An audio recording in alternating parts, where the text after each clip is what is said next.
Happy Monday, fellas. We're back after the conference championship this weekend on the Gary Williams Stole My Lawn Furniture Show. What's up, boys? We got Brian Rogers out in Canton, Baltimore. Dusty's out in West OC somewhere. What's up, guys? How we doing this morning? Happy Monday. Happy Monday, boys. It's always nice to start my week seeing your guys' faces because it means that everything's going to go up from here.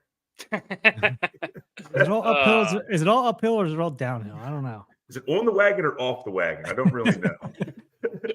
I mean, downhill's easier. I think Brian was taking a little dig at us. If the ugliest person on the podcast is me, so you're also the reddest person on the podcast today. Usually we reserve that role for Brooks. I don't really know what that's about. Maybe it's some giggly today. Also, I was yelling at Carlos about 4 minutes ago, so okay. My blood pressure might be pretty damn high. You know what they say: yell till you're red in the face, right? I mean, it's also been too cold here to even get any kind of red. Yeah. Well, it's windburn. That can make you red. True. I have had that. I don't think. I mean, we're looking up right now. It's 26 degrees, guys. I mean, it's the warmest it's been. In, I just went on a walk outside. It's 40 degrees. It's the first time I've been outside in weeks. It was, I think, 45, 50 degrees here yesterday in Canton or in Baltimore. And then I think like a week ago, Brooks, weren't you saying it was like the single digits? Single digits and negative. That we're going through that little cold spell, but I mean, by the end of this week, Friday says it's going to be 48. So we're on the up and up. Hopefully that damn groundhog sees his shadow next Sunday. We are fresh off of AFC and NFC championship action in the NFL yesterday. We have a lot of stuff to talk about today. Where do you guys want to start? Do you want to start with the coach hirings? Do you want to start with the games yesterday? You want to start with some baseball stuff? What do you want to get to first? I say I want to start with where the hell are you right now, Dusty? I'm in my kitchen. I'm usually in my bedroom when I do this podcast, but I decided I was just going to switch it up today. So I'm in the kitchen. Yeah. Got to switch it up. Still in the same house, though. Same Wi-Fi. So it's going to suck. Closer to the router, though. Yeah, closer to the router. That's true. All right, why don't we start with the coaching hires? That's my go-to. All right. Pete Carroll got hired by the Las Vegas Raiders. The 4 AFC West head coaches now: Andy Reid, Jim Harbaugh, Sean Payton, and Pete Carroll. That is a star-studded lineup of coaches, all potential Hall of Fame kind of guys. Now have a combined 20 conference championship. Sorry, 21 now that Andy Reid has gone back again. 21 conference championship appearances and 10 Super Bowl appearances now between the 4 coaches in that conference or in that division. Sorry. What do we make of this hire for the Raiders? Do we like the hire? I know they were super in on Ben Johnson, but obviously he chose Chicago. What do we think of this pivot? Brian, let's go to you first. I absolutely love it. I really thought the Bears were going to go the Pete Carroll route, as I talked about a couple times prior. But I honestly believe, and I'm just going to go higher level here, I think this might be the best class of coaches in a division ever. And I don't say ever that often, but that is just star-studded.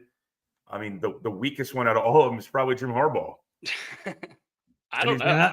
And that's just and that's just because lack of. I mean, he's out of the 4 of them, he's got the lack of experience. I mean, not that he has a lack of experience, but he's got the smallest amount out of all 4. And this is a guy who's been to a Super Bowl as well. Like he's not unfamiliar with coaching good teams.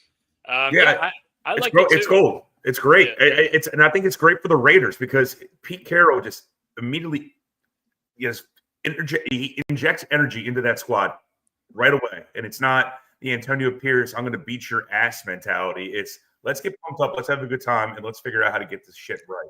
I also think he brings stability to the organization. I think he'll hold people accountable. I think there's been a big problem with that in the Raiders organization for a long time. And I think it's a good job. It's a good hire for them in a sense that, yeah, he's probably not going to be there for that long, but I think he's a guy that can turn around the culture for the team. And then if you in a couple of years, once you get that quarterback and once you get, the team back into place, then you can really build around that mentality that he set there. And if he does unexpectedly well early, then shit, they can just let him coach until he's 80. Has Brady come out and commented on this yet? I don't know. From everything I've read and heard, I was listening to Russillo talk to Diana Rossini. She basically said, and she's plugged in, obviously. She basically said Brady ran this whole thing. He hired the coach. Like he was the one doing everything, and Davis has just kind of let him roll with it. Which is, I mean, thank God, right? But that's why I was wondering, because I'm interested to hear what he has to say about it. I bet you he won't comment until after the Super Bowl because I think Fox has the Super Bowl this year. Yeah, he's commentating the Super Bowl. Sure, but I mean, you'd think he'd still be able to comment on it. He hired him. Why not? It's weird. Maybe Fox is telling him not to. I'm guessing. I'm grasping here. But I've never seen so many games, and isn't it weird that there's so many announcers now that have like a skin in the game? Like Kirk Herbstreit called the national championship game. His son was on Ohio State's football team. He was like crying in the booth after the game. Now we got Tom Brady calling the Super Bowl. He's hiring coaches at the same time. It's just I've never seen anything like it. It's really weird. That's all. Yeah, we didn't comment on that last week, which I kind of wish we would have. Herbstreit stuff was pretty cool to see. Did you see all the stuff that he came out and said that's been going on over the last couple of years? Yeah. Christ, I mean, his son had damn near had to have a heart transplant. His wife got diagnosed with breast cancer this year, and we all saw his dog Ben died. So tough year, man. I'm sure there's probably other stuff going on that we don't know about either. But those are, I mean, that's pretty cool that all those emotions kind of came together, and his son's still on the staff, obviously, because Ryan Day let him stay and basically be a grad assistant. So good for Kurt. I like him showing some emotion up there. I'm a big Herbstreit guy in general. I think he does a lot of good for college football, and he does a lot of calling out problems when he sees them, and I think he doesn't get enough credit for that. And I really enjoyed his basically everything that happened in that college championship game. I saw a lot of people on the internet were upset, like, why is this guy calling the game when his son's on Ohio State? It's just like he called the game fairly. He did a good job, and he's celebrating appropriately. He's had a rough couple years, rough stretch, and he's the single biggest voice in college football, and I think he does a great job in that role. He called the Clemson national championship game too a couple years ago, and his son was on that team as well. Yeah. If people ain't bitching, they ain't breathing. They're gonna find something to fucking bitch about. Yeah. Screw them. Yeah. I agree. Yeah. I mean, as far as the Raider stuff goes, though, I don't really know anything about the spy tech guy other than his name sounds fishy. I mean, he just sounds like he makes spy equipment, right? Spy tech. Like, if you went into a magician store, it feels like the brand name on everything would be Spy Tech, right? I'm confused. Where the fuck does Spy Tech come from? That's the guy's name, who's the Raiders GM. He's the the new GM of the Raiders. His name is John Spytek. It's Pytek. Spy Tech. Where did he come from? I think Brady knew him from the Tampa organization. I think he was like an assistant in the front office in Tampa. I'm going to look into that right now, but I'm pretty sure that's where he's from. Yeah, that would make a little bit more sense. So he was the director of player personnel for 4 years in Tampa. He was the vice president of player personnel for 2 years in Tampa, and then assistant GM for the last 2 years. He also played college football at Michigan with Tom Brady. So they've known each other for a long time. Okay. Makes sense. I mean, yeah, it seems like qualified. Obviously, I think Tampa's done a really good job with roster construction. So I think that makes sense.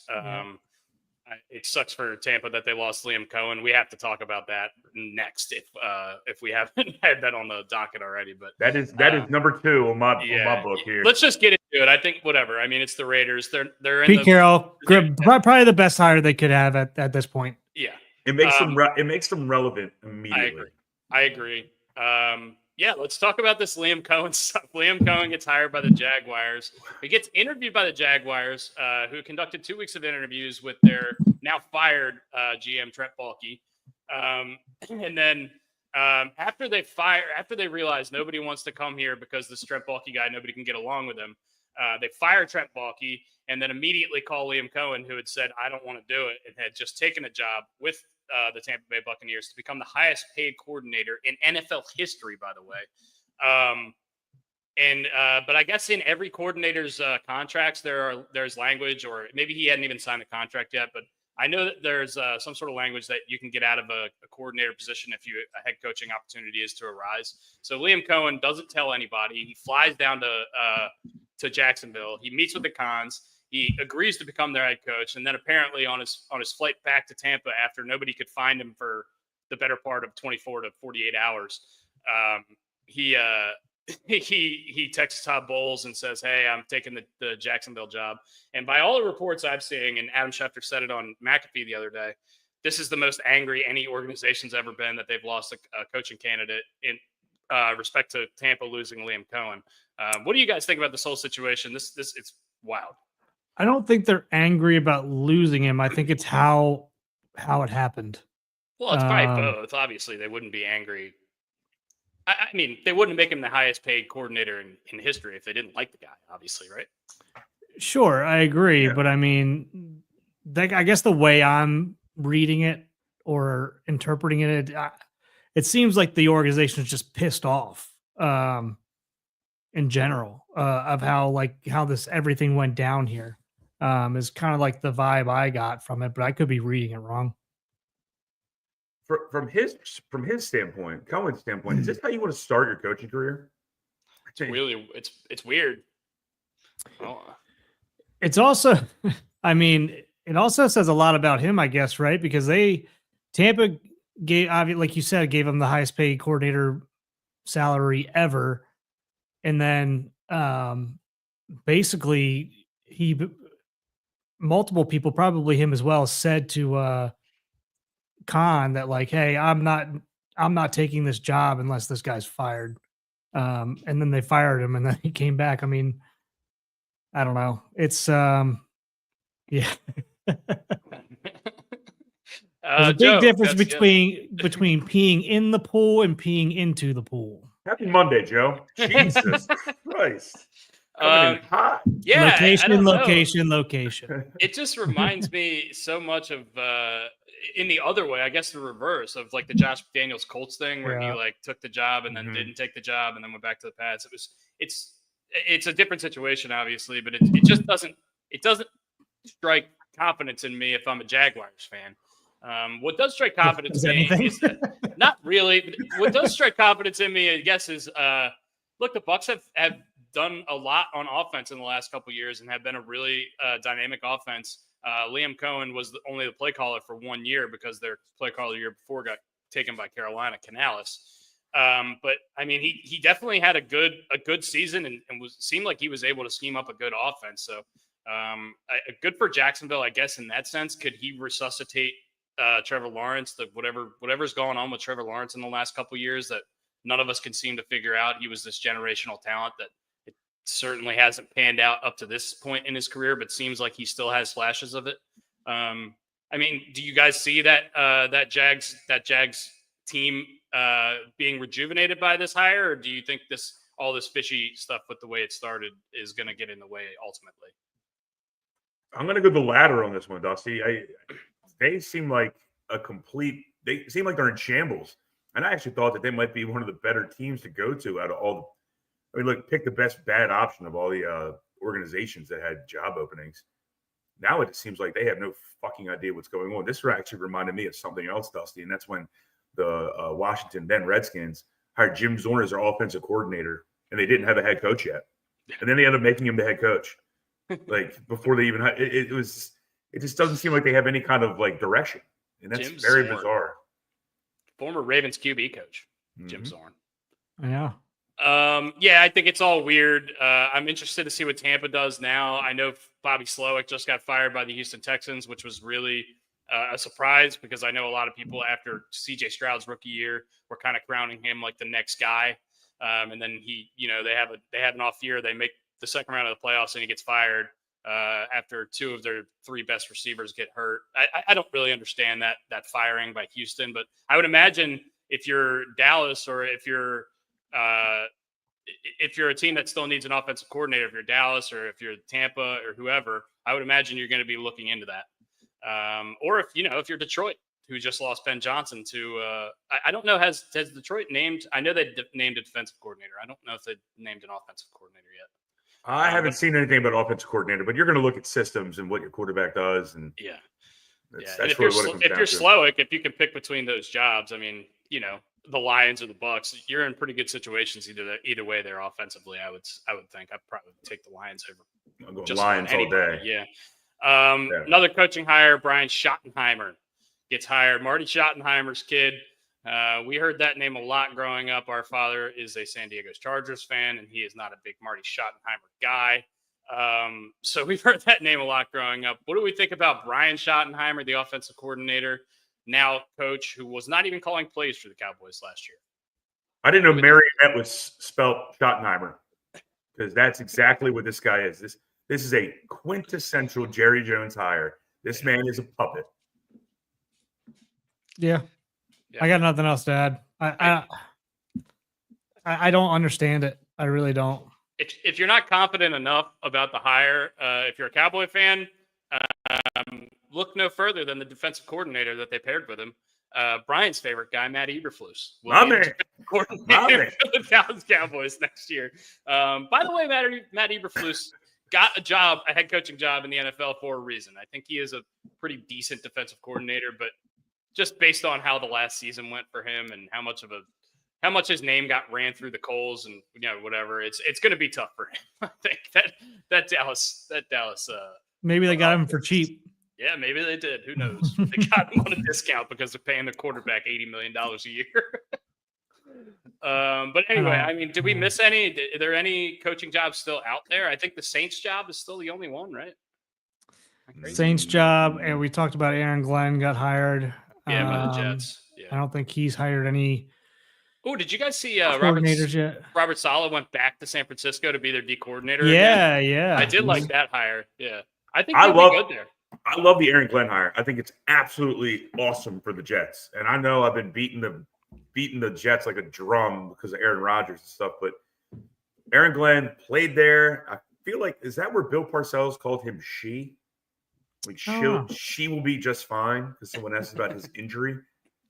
But anyway, I love it. I love it. And the man's deserved it. I mean, what a great job with that, that defense that was basically put together with spit and duct tape near the end of the season. So it's a great hire for them, I believe.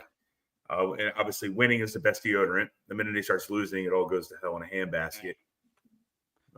I don't know. I think this is for Saleh, this is best case scenario, really. He goes back to a great defense. He's going to look good either way. He knows the defense. He's probably the one who installed it. I think he was the first one to go under that tree there. Then D'Amico took over. Yeah, then D'Amico, and then whoever was there. Who was there afterwards?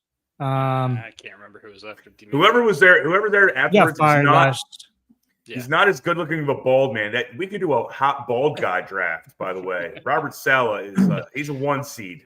All right. I actually thought that Saleh would get a lot more love in the head coaching process here as well. Because I mean, the guy was set up for freaking failure his entire tenure there. So I don't think by any account he was a bad coach. I don't blame him for everything that went on. No, I don't either. So I don't blame him. But also, their defense was much better when he was coach. Yeah. He just seems to me like the kind of guy who's just a better coordinator than he is coach, or at least at this point, he's not ready to be a coach. I mean, he was 19-34 with the Jets as the head coach. I know he didn't have good quarterbacks, and that's tough, but it's not exactly instilling confidence. I think going back and being a coordinator for at least a couple of years, I think that'll be a good thing for him. Well, when you have the owner's son looking at Madden rankings to disapprove trades and I was reading that Woody Johnson was so enamored with Vrabel after they interviewed Vrabel that the next line of candidates that they were interviewing, he kept on saying how much he loved Mike Vrabel and how much he wanted them to be like Mike Vrabel in the interview process. Can you imagine sitting there thinking you have a chance to get the Jets head coaching job, and he's talking about the other candidate who just got hired by the Pats, who he clearly wanted more. That's like hitting on a woman and talking about your ex-wife during the date. Yeah, it's not That's good going to be stuff. great. He's such a moron, dude. It's just these billionaires, man. Nobody's ever told them no their whole lives. They don't understand.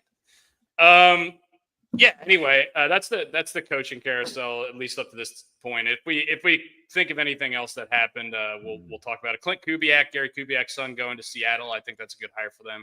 Any last name Kubiak, offensive coordinator, I think that's going to be a good thing in general for you.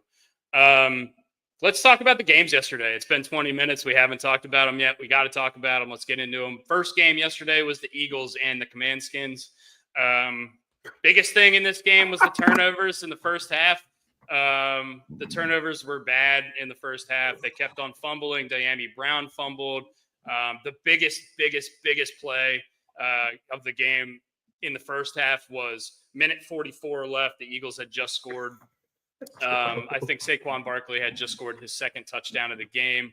It's 21 to what? It's 20. Sorry, it's 20-12. It's a 8-point game, and Washington gets the kickoff with minute 44 left. Like, all right, Daniels is going to have a drive. He can go down and tie it or kick a field goal, and they fumble the freaking kickoff, and they give the Eagles the ball on like the 20-yard line.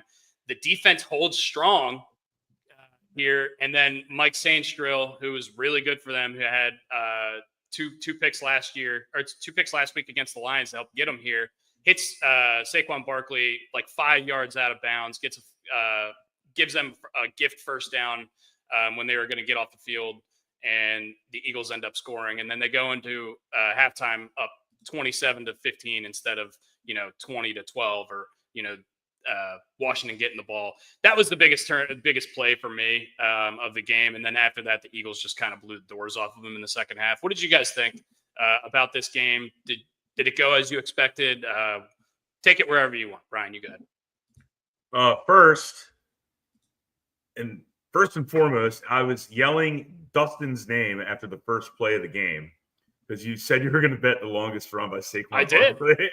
It was, I put $100 on it and I won in 10 minutes. I'm like, fucking Dustin. God damn it. But what I saw a very poised Eagles team. What I really liked about Saquon, not only his play, but you kept seeing him do this like pump down, like it's almost like let's stay focused. After he'd score a touchdown, he'd hand the ball to the ref, and he'd do this. It's like, calm, we're not done yet. We're not done yet. Yeah. But that was really awesome. Jalen Hurts looked really good. I absolutely loved the Redskins. Can you say Luvu? Frankie Luvu. Jumping over like a crazy psycho Superman. That was awesome.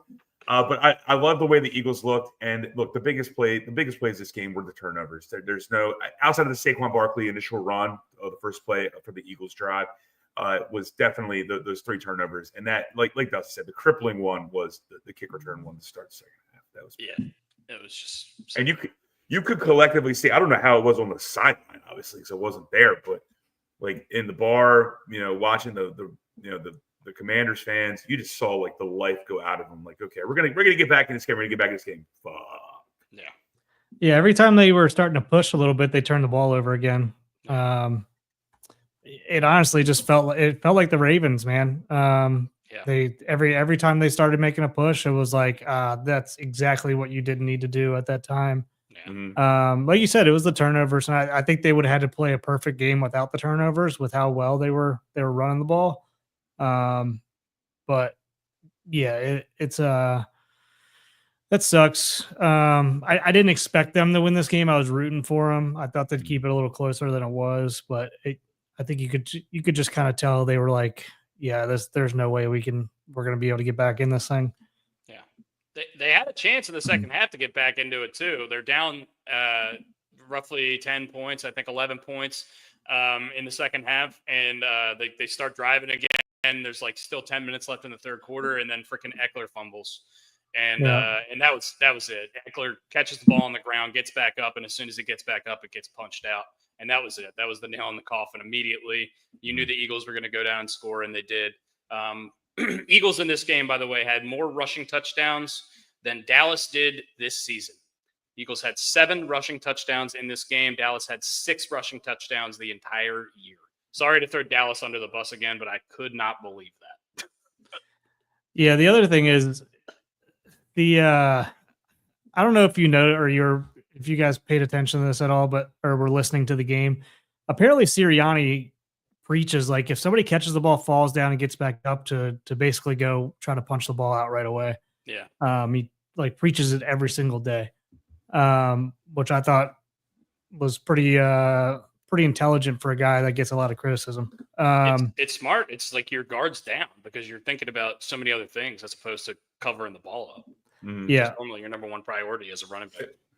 I want to go to Daniels from the Commanders. Look, he had a couple rookie moments, but I thought he played pretty damn well given all the circumstances. I totally agree with you. I thought he was good. Yeah. None of the turnovers really were his fault. I don't think he threw a pick, right? He didn't. He had 1 touchdown and like 200 change yards. Yeah. But I mean, once again, he held on the ball a little bit too long. Maybe like the Lamar thing, like where you try to do too much. Yeah. But other than those, like it might have been like 3 or 4 plays where he held on too long, took sacks. I thought he played really well. And what I really liked is when they knew they were out of the game and he's sitting on the sideline and he just looked so poised. This is going to sound really dumb, but it reminded me of Joe Burrow as a rookie. It's that like, I'm going to be back here and I'm going to come back and I'm going to come back and hell's coming with me kind of deal. Yeah. Also, one of the other things I noticed in this game was, Dustin, when you were talking about that 20-12, when they scored that, when Saquon or whoever scored that touchdown for the Eagles, they ended up going for 2. Yeah. Because they wanted to make it a 10-point game. And I'm sitting here thinking like, man, this could come back and bite you right in the fucking ass. Mm-hmm. Thank you. We saw this so many times yesterday, and I was screaming with my friends watching this game, like, why are they just letting points sit on the board? So the first thing that happened is that Washington goes down and scores, and they had kicked 2 field goals, so it's 14-12 when they score a touchdown on the Scary Terry touchdown. Mm-hmm. And they go for 2. It's the middle of the second quarter, and they go for 2 to tie the game up at 14. I'm looking at my friends like, why do they need to tie the game up? And they're like, well, why would they not try to? And I was just like, because there's 2.5 quarters of football left. There's going to be more points in this game. And then the next drive, the Eagles, who are up by 8, instead of taking it to a 9-point lead, which is a 2-score advantage, they go for 2, and they get stuffed on the tush push, which never happens. It's a 1-point game again. And now it's a 1 point, and now it's an 8-point game. 8-point game again. It's a 1-score game. And then in the next game, Buffalo goes down and does this. Kansas City goes down and does this, and they're just leaving points. I mean, there was 5 extra points that just weren't kicked that were unsuccessful 2-point conversions.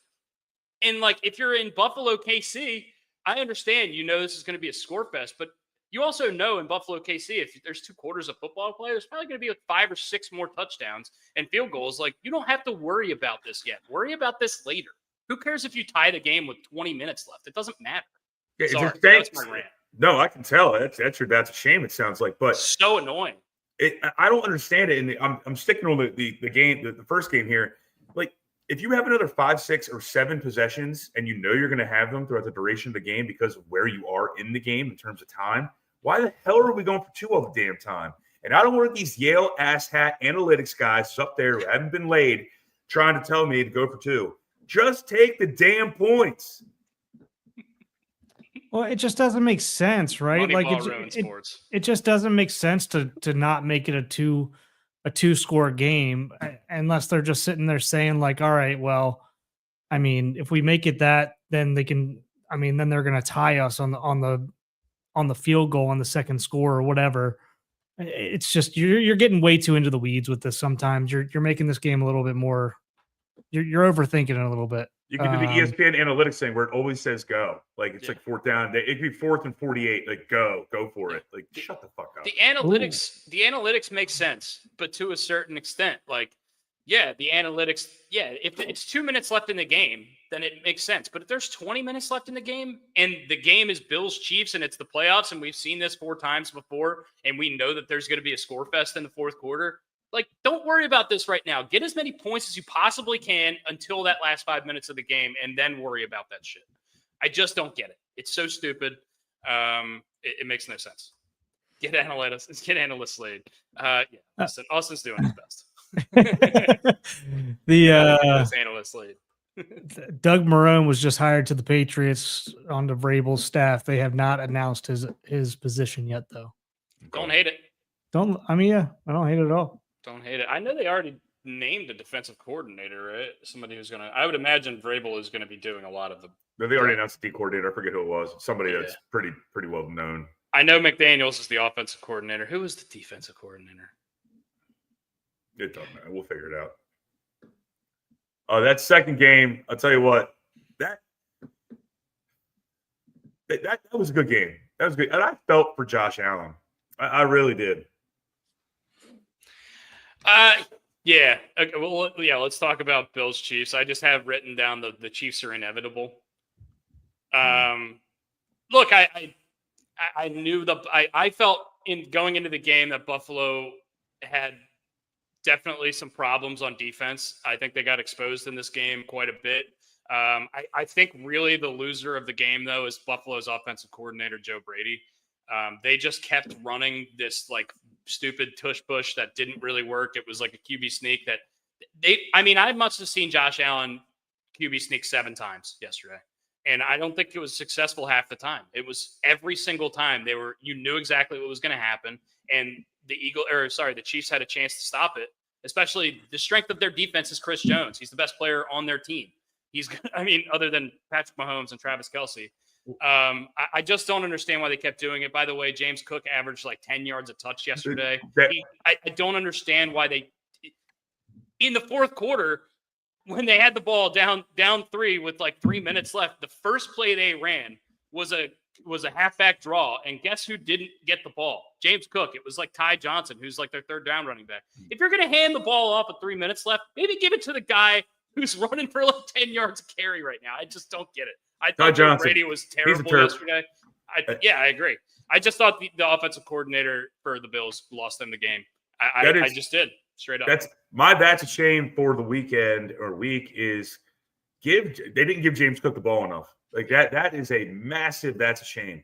I think he had over 100 and change yards, like 136 yards between rushing and receiving. He was on fire. He is an ascending player, and he was getting chunk yards every single time he touched the ball. And I understand that Josh Allen is, maybe the MVP or not the runner-up to the MVP. I get that. But when you're getting chunk yards in the moment, you give the ball to the hot hand. Yep.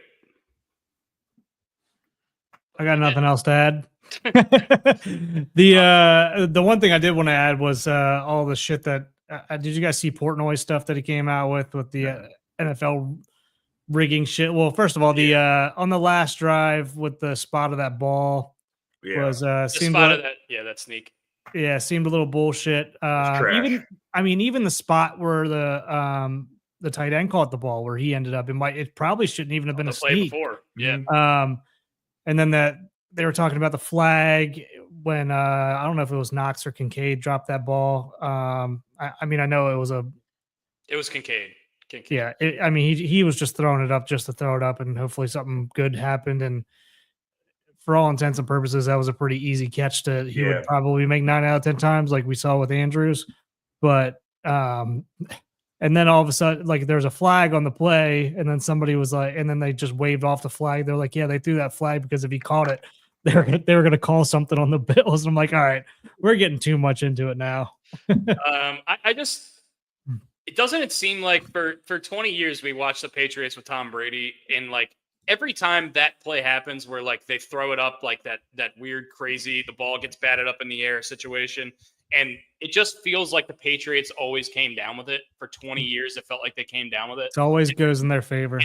Now we have the Chiefs in the next installment of the Patriots of old. It just feels like no matter what, that ball is always going to go. It's always going to bounce their way for some reason. And I don't know what it is. I don't think it's the NFL. By the way, 17 straight one-score games the Chiefs have won. That is a Nuts. full NFL season undefeated in one-score games. That's absolutely asinine. 12 of them this year. They This played year. 12 Yeah. 12 out of their 19 games they played this year have been one-score games. The only game that wasn't within 10 points was the last game of the year where they got blown out by Denver when they didn't start any of their players. It's just absolutely crazy. I mean, we said all year, like, oh, the Chiefs are frauds. The Chiefs are frauds. Like, they just don't have it this year. Same thing we said last year. And then Mahomes gets into the playoffs. By the way, Mahomes was running like Lamar yesterday. Yeah, Like, really was. Seems like his ankle's Really fine, good. isn't it? he looked really good. Kelsey got smothered in this game. He didn't do anything. Forgot to mention in the Eagles-Commanders game, by the way, both tight ends took over. Zach Ertz and Dallas Goedert both had excellent games. Dusty, and going retroactive to the game that you just mentioned, did anyone ever know that rule where if they keep making a penalty on purpose, they can award a score? I never heard that. Never heard it once in my life until the NFC Championship game.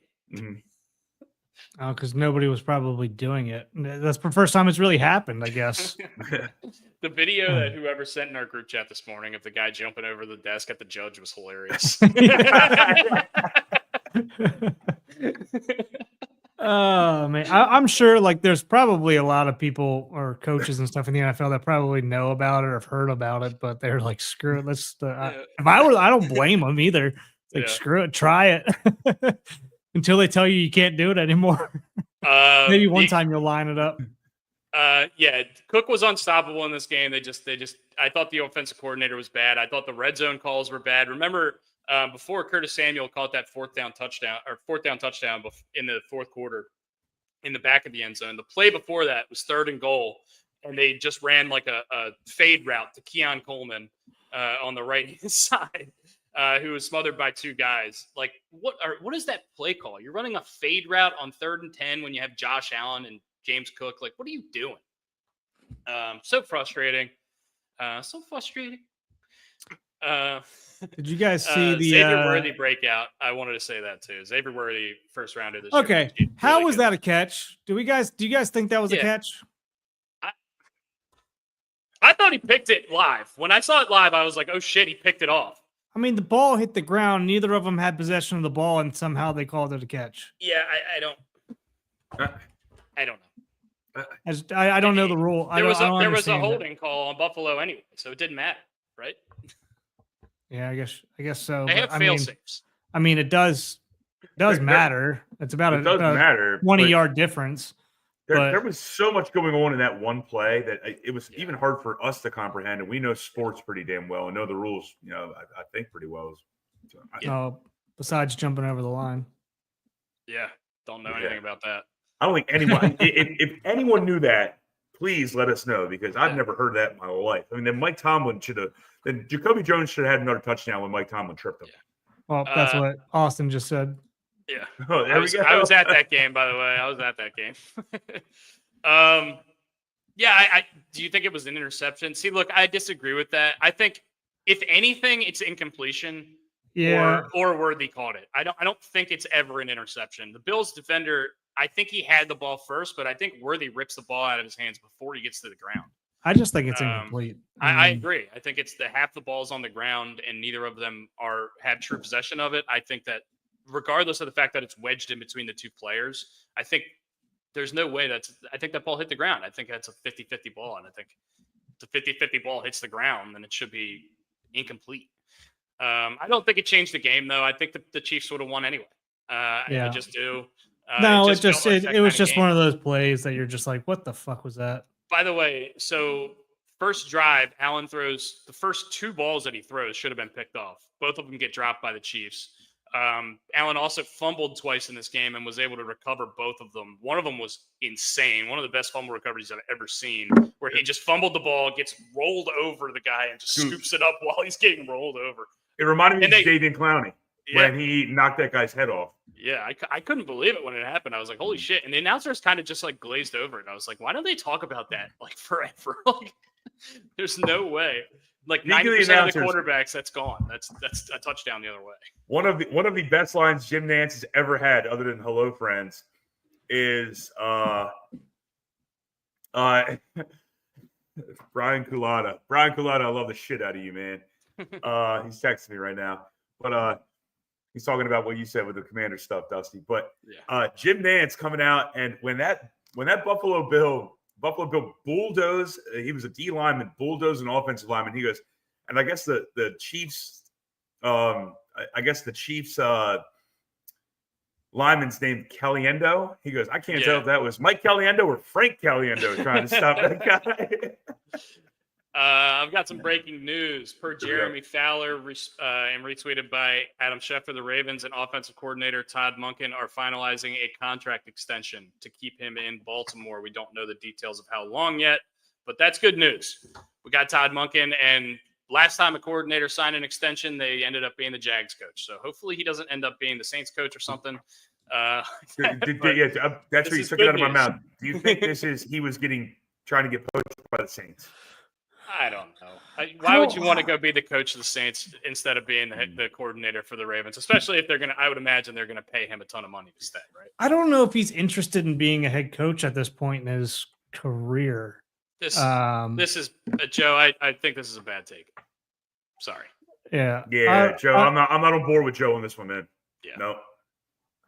I just don't. I mean, he's an older dude. I can see him just. He's back in the NFL again. He's doing what he likes to do in terms of like the offensive coordinator.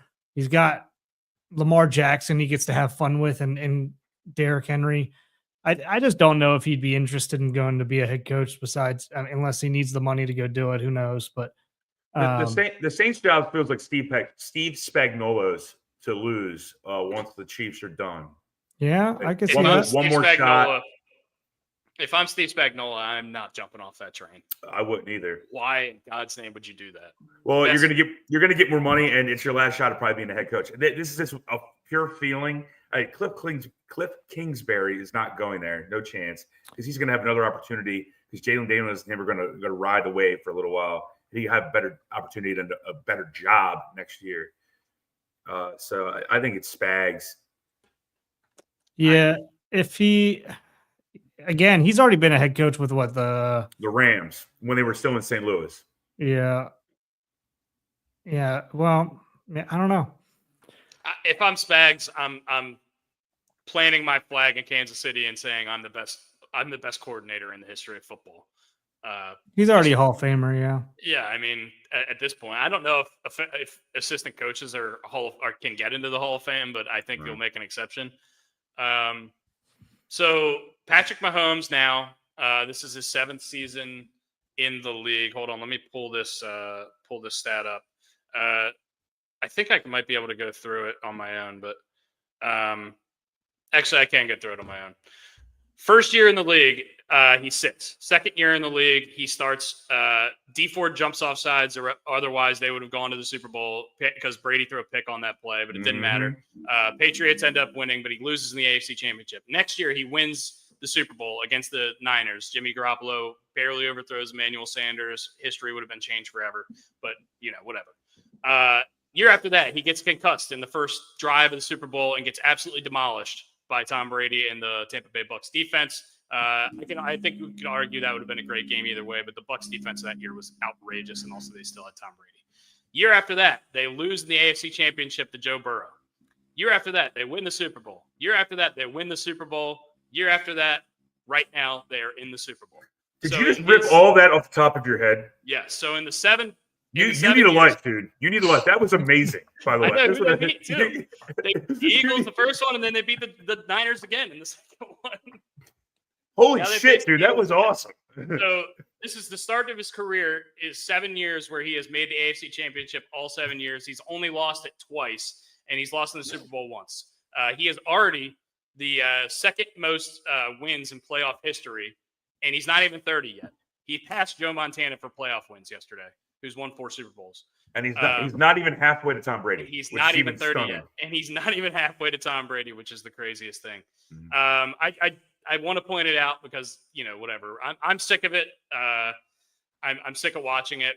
But you have to appreciate greatness when it presents itself. And this is greatness. This is awesome what he's doing. And honestly, I'm not rooting for the Chiefs against any team in the league except for this fucking Philadelphia Eagles. I hate the Philadelphia Eagles, specifically the fans of the Philadelphia Eagles that live in Ocean City, Maryland. And you all know who you are, and probably none of you listen. Do you do you want to get killed in your own hometown? Kind of. Not the answer I was expecting. No, I just I actually really respect the Philly organization. I think they did a great job of building the roster. I liked most of the guys on the team. I never disliked Jalen Hurts for one moment until he stepped foot in a Philadelphia Eagles uniform. I've always disliked Saquon Barkley because of where he went to school, but I really do think it's a pretty likable team other than A.J. Brown and the coach. And I think their offensive coordinator is a moron, and I hate their fans. Sorry. I don't hate AJ Brown at all. Did you guys see the Zach Ertz, Fletcher Cox embrace after that game? Yeah, that was awesome. I kind of think that they both might be retiring after this year. I think Fletcher Cox retired last year, didn't he? Is he still playing? I thought he was. Well, maybe you might be right. I wasn't sure if he was hurt. I wasn't sure if he was hurt for the year or what. I think he retired last year. Yeah, he retired last year. Okay, so this might be Zach Ertz's last game. We'll see. He played, and if it was, good for him because that dude played his ass off. He had like 12 catches yesterday. He was all over the place. Boys, can I give a shout out real quick? I know this is completely off topic. We'll come right back to where we are with Fletcher Cox and all kinds of stuff. We like saying the word Cox, but okay, good. I'm gonna do it anyway. Brian Filata, you're a man. Please go out to Das Beer Hall. It's one of the best places. Das Beer House. It is one of the best places out. It's the old barns up in Parkville. Those guys kick ass. Bavarian pretzels, great beers, great atmosphere. And Brian Culata, whenever I see him, I always want to steal all of his Natural Light gear because I'm a massive Natural Light fan in terms of attire. And he's the only guy who can actually make me jealous of Natural Light stuff. So. we love Das. Go see Das Pip. Yeah, go see the Pips. Go see the Pips. Yeah, go see Das Pipatone. Yeah, go see Andrew Pip. We love that place too. Actually, Brooks' best friend Drew texted me the other day. Said he was drunk at Das when we were trying to come up with Brian's fantasy punishment. Which, by the way, I think it might be time to announce. Brian, you have a fantasy punishment because you came in last in our fantasy league.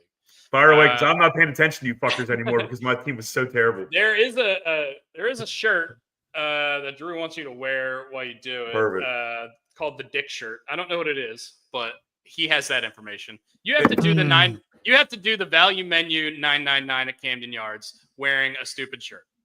I'm in on this all day. This is great. So this also means I'm in a ball game. Absolutely. My our stipulation, however, is that if you're unsuccessful, that you have to put a slide up at either Pig or Chaucer or both that says I'm a 999 loser and take an embarrassing picture of yourself and put that on the slide. Okay, this doesn't sound like a punishment at all. This sounds like absolutely. This is glory. This will be live recorded as well. Oh, yeah, absolutely. Yeah. You're talking to a man who wears a dress annually at a Halloween golf outing, while the three other women I golf with are dressed as men to go along with the dress I'm wearing. Like I was Little Bo Peep, I was Barbie. Like I don't give a damn. That's great. I love this. No, Brian didn't draft any running backs. He went air raid. I think he did 4 or 5 straight wide receivers. He had no running back like round 8 of the NFL. Death from above. Fuck you guys, by the way. West Coast offense, baby. I auto drafted while I was at a movie because I was watching like Beetlejuice or some movie. I can't remember what the fuck I was watching, or Ghostbusters. I was watching Ghostbusters at the movies with Jay Harkness. And I'm just auto drafting all these like fucking wide receivers. Anyway, Brian said, I'm going straight air raid, death from above. Yeah, Mike Leach is my head coach. I drafted him. He's dead.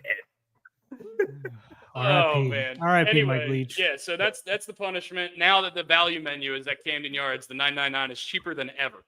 So you're going to be able to do this $9.99 on a budget. And if you're unsuccessful, then you got to put up a stupid slide at Pig that says you're a loser. So what's the $9.99? So I got to do what? 9 dogs, 9 beers, right? You guys are unfamiliar. The $9.99 is 9 innings of baseball, 9 hot dogs, and 9 beers.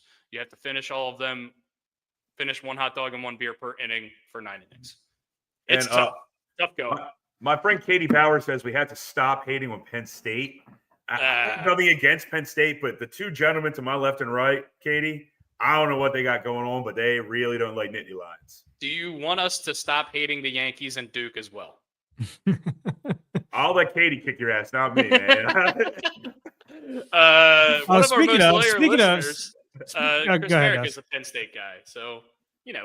we have Penn State friends. We're we cordial. still love our Penn State friends, just maybe not the institution.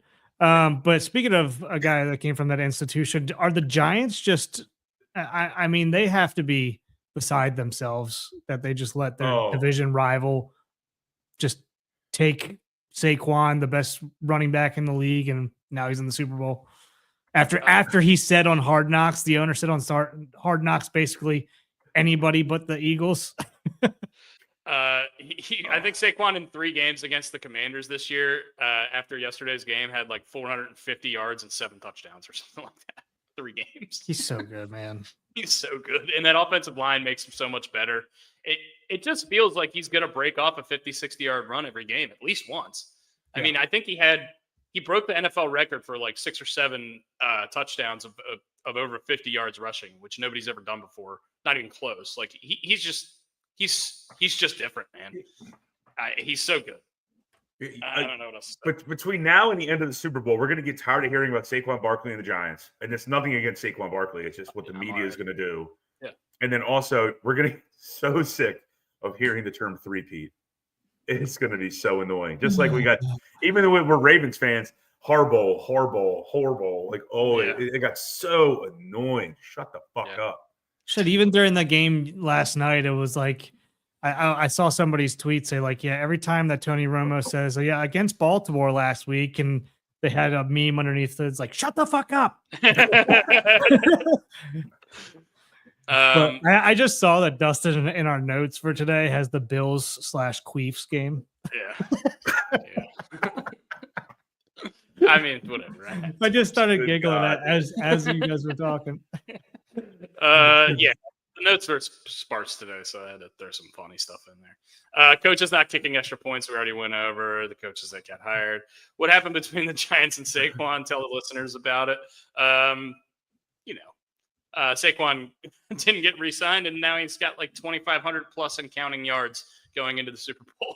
And that GM somehow kept his job, which makes no sense. But okay. Hey, but Daniel Jones is a really good. What is that guy's name? Joe Shane. Joe Shane. Shane. It's. I think it's pronounced Shane, but it's spelled Schoen or something. It's weird. Either way, I gotta let Drew know that the punishment is on. And I gotta send money out. I'll send money out today. Yeah, we also need to have an announcement of that. Drew Burton is our fantasy league winner. Oh, yeah, beat me, fucker. Yep, beat Dustin in the 2-week playoff. So Dusty and Drew got to pick Brian's punishment. So this was what was agreed upon. Yep. I need some of the boys to come to the game with me, though. I want that. Oh yeah. We'll have. I mean, I might even try to be there for it because I'd like to live stream it if possible, so people can tune in. That would be awesome. That would be awesome. That might. We also need to make sure that we're close. It might be a center field bar game because we need to be semi close to a bathroom for you. Oh, without a doubt, dude. Yeah, you can't be like first row. You know what I mean? There's that's like gonna be a pain in the ass going back and forth. There's like 7 or 8 sections where the value menu is offered. So we'll pick one of those sections at least close to it. And I'll do a different topping for each hot dog. I'll do a different topping for each hot dog, without a doubt. Or you're gonna run out of toppings. What are you gonna do? Like barbecue sauce and honey mustard? Well, you can bring your own food into the ballpark, so I might bring my own chili. How about that? You bring a pot of chili into the ballpark in a crock pot. Maybe clear crock pot. Maybe we cook the hot dogs, bring them in a thermos for you. That sounds disgusting. Grab them weenies out of there. Big thermos. Huge. Oh man, these aren't pigs in a blanket either. These are ballpark dogs. You're gonna have to eat. I don't want Oscar Mayer wieners, man. I want the full boat, man. I want the footlongers. Yeah, Nick Vogt says with Monken extension coming incoming, I bet Harbaugh extension coming next. Yeah, I can see that. Yeah, they I can wouldn't. see They that wouldn't happening. extend him if they weren't going to extend Harbaugh. I Good can point. see that. I don't know what Harbaugh's. I feel like he gets extended like every other year, so I He's don't only got really know what his. next year is his last year on his contract technically. Yeah, I mean, we'll see. He's not getting up there in age where I would worry about him leaving or retiring at any point. I would imagine they're going to keep the stability with him.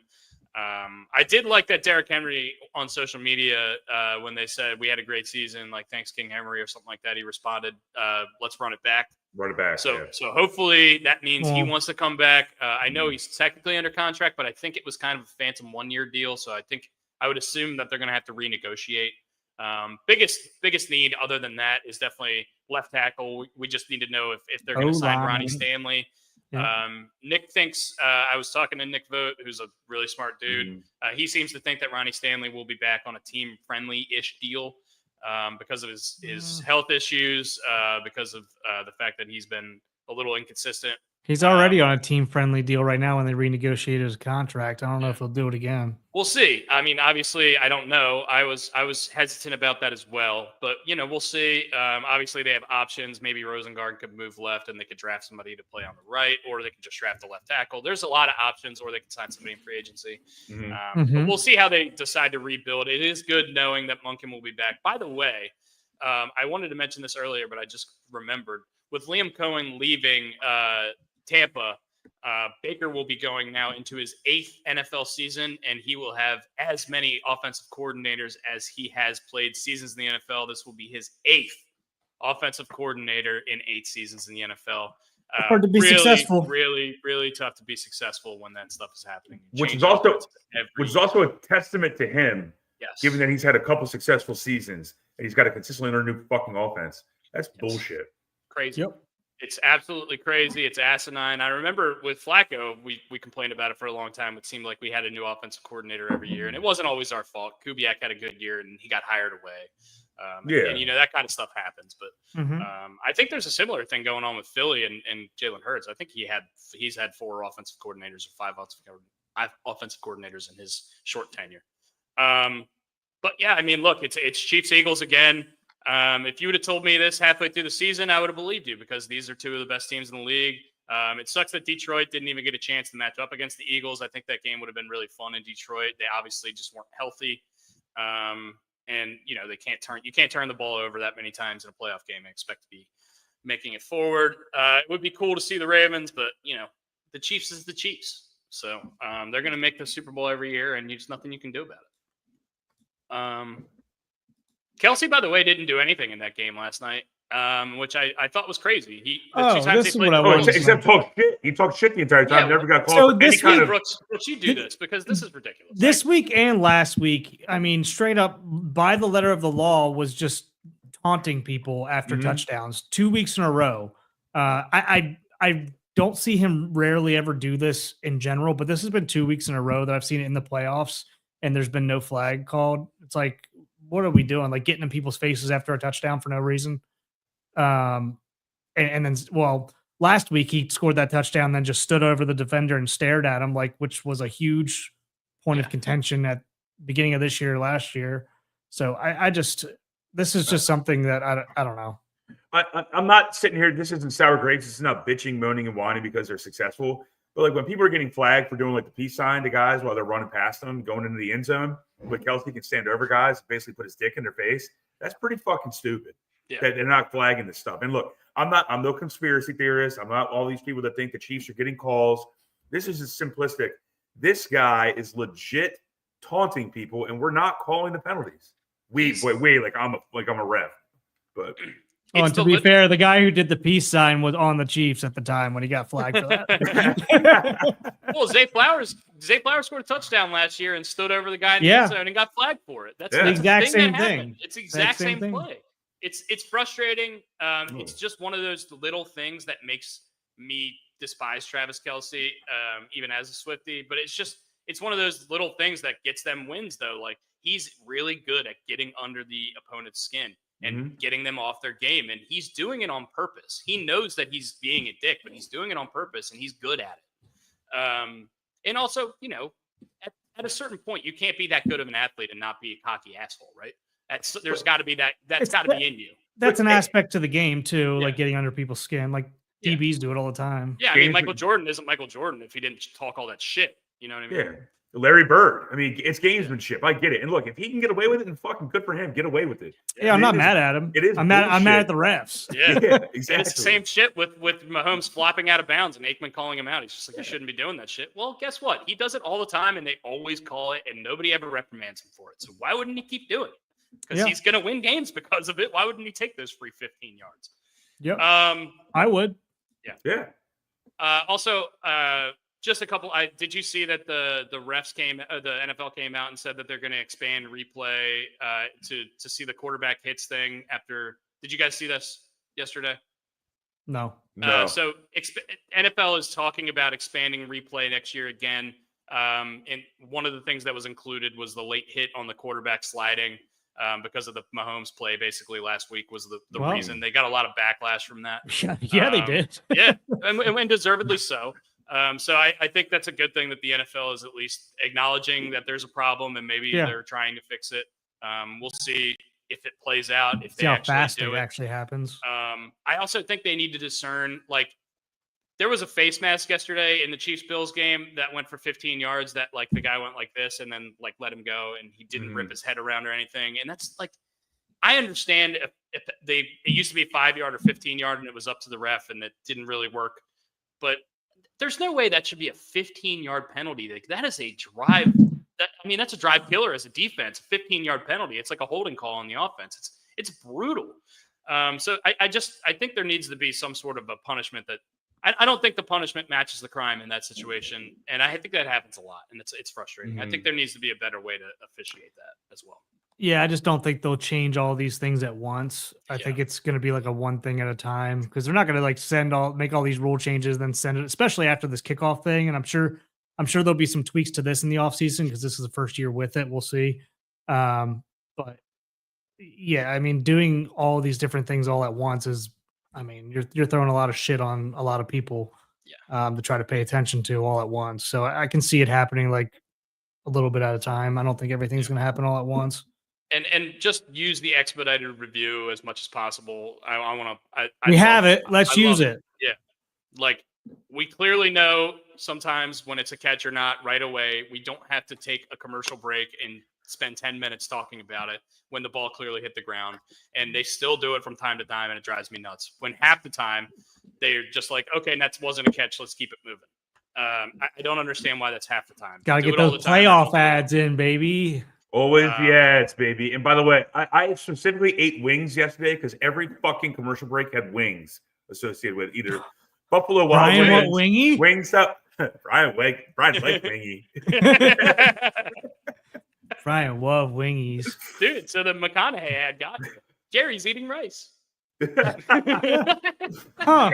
Pancake blocks?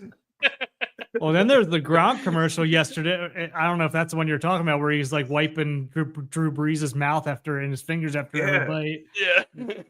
Thanks, Gronk. You're welcome, Gronk. I walked into work and immediately got wings with ranch. So yeah, might be with my ranch, lunch. Dusty.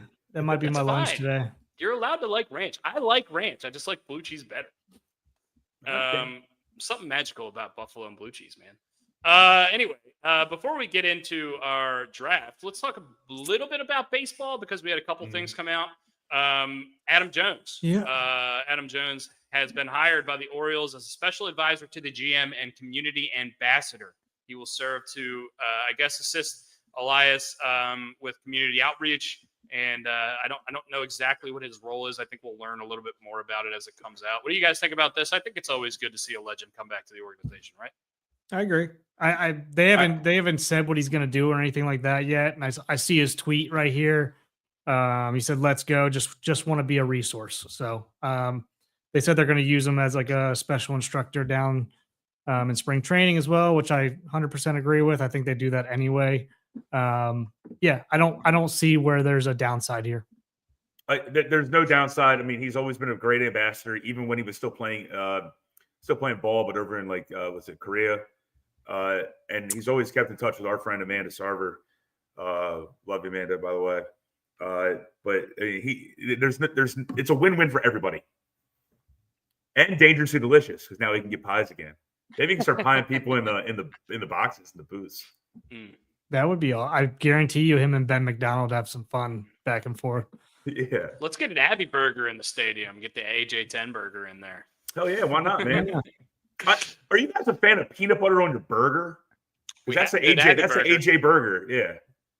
That's not what the AJ burger was at Abbey when I worked there. But okay, what was it then? We did have a peanut butter burger on our menu. It was peanut butter, bacon, and that was it. It was really good. I thought it was crazy, but then I tried it. It was good. I think his was like basically a hangover burger, if I remember correctly. His was it's a bacon cheeseburger with a sunny side up egg on an English muffin. Okay, my apologies to Abbey Burger and Russ and those guys. That's what it was. It was called Simply AJ10. It was Kobe beef too. He used the fancy. Hell yeah. Hell yeah. Yeah. Brian Colada said AJ as the assistant GM is like Dwight Schrute in The Office. I don't know about that. That's awesome. So another news. Cubs acquire reliever Ryan Presley from the Astros. He was their closer for a while before they signed Josh Hader. He's 36 years old, so a little bit older, but definitely a really good player. 12-year career. He has a 3.27. He's got over 100 saves in his career, so he's no stranger to late game stuff. I mean, I think the Cubs were definitely in on Tanner Scott before he went to LA. Needed to do some more stuff. They've now dealt with the Astros twice this offseason. If you remember, Kyle Tucker also got traded from Houston to them. I don't know exactly what the haul was. I think it was just a low-level prospect. Yeah, it's a low-level Cubs prospect who hasn't been named yet. He's not on Chicago's 40-man. So I guess this is a salary dump for Houston. Because it's a $14 million salary for a reliever and he's not even the closer. So I guess that's Houston's thought process, but I mean, good player, good for the Cubs. And this is something I would actually like to ask. I mean, I'm sure Pigtown's listening or he will at some point or another, is this a salary dump? Because that's the first thing that I thought of when I saw him actually. I think he's the first one to text us, at least me, about it happening. And that's where my mind went right away. Probably. I mean, they kind of don't need him with Hader there now. Yeah. I don't know. And they might have something up their sleeve too. I mean, Houston they're never rebuilding. They're just retooling. I think they're signing Bregman. I just think that they're clearing out a little bit of stuff and then they're just going to bring Bregman back. I just makes a lot of sense to me. I saw the Dodgers are in on the Bregman shit now. That would be a complete nightmare. If that were to happen, 80-20, Cubs took to 80%. So 80% of the $14 million. So Astros eat a little bit of money. So it is a salary dump. Unless they really, really like this Cubs player that's not on the 40-man. I mean, we don't know who it is yet. So it could be a top-rated prospect. I would imagine if it was, then we would have that information by now, though. What do you think about this Pete Alonso with the Blue Jays stuff? The Pete Alonso with the Mets and with the Blue Jays. Steve Cohen, the owner of the Mets, has said that he gave $765 million to Juan Soto earlier this offseason, and that negotiation didn't take as long as this Pete Alonso negotiation is taking. No, not that. It was worse than that. He's pissed. He's pissed. Yeah. What do you think about this, Brooks? Obviously, you have. Yeah, you got. I didn't read any of this about Steve Cohen being pissed, and I'd like to be pissed if I was a billionaire because I'm a billionaire. So yeah, I mean, this was in a straight up interview where they asked him about like the Pete Alonso stuff, and he was like, I don't love the way this negotiation is taking place. And he was like, we just paid Juan Soto $700 million, and this has been so much more difficult and taxing and exhausting than that, like 3 times as much. I have a question. Did he mention that it was difficult with Alonso or difficult with the agent for Alonso or both? He didn't. The way the implication was, it seemed like it was Alonso. In the terms that they came back with, he basically said we've made him a very good offer. And what they came back with it was not acceptable, I guess. He's like, I guess I'll never say never. I'm not going to stay mad. It's not one of those things where it's like, we can't get this figured out, but I'm telling you right now that I am not happy or pleased about what's going on in this negotiation. So it seems like bridges are starting to be burned a little bit. So I'd be surprised for him to be back there. Yeah, and Alonso is a Boris guy, if I'm not mistaken, correct? Probably. But Joe Radke, Boris wants crazy opt out, according. He is a Boris guy, and I know before the offseason started, they came out and said both Alonso and Boris said that they wanted to set the new mark for first baseman.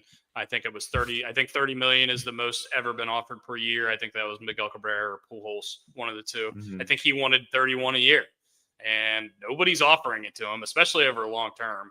I think the number that Pigtown has told us was 3 years, 75. The Blue Jays have offered, and he wants the Mets to match it or exceed it. It just doesn't seem like he's going to get anywhere close to the number he wants.